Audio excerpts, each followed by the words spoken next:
Hi guys, ayan yung aking mani guys na tanim. Sa English nito, inat. Ayan, namulaklak na siya. Dami niyang bulaklak. Ayan guys. Ayan ang tanim ko. Oh.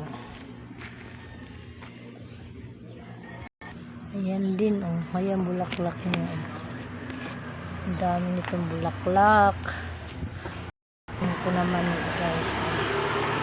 Ito kinain na to ng ano, hindi ko alam kung anong kumain ito. Ayan, mataba siya.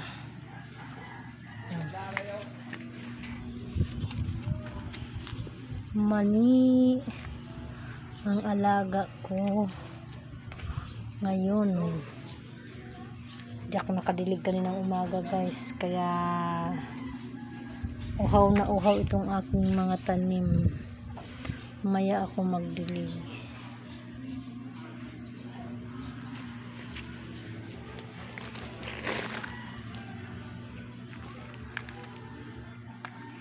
Yan yung isa.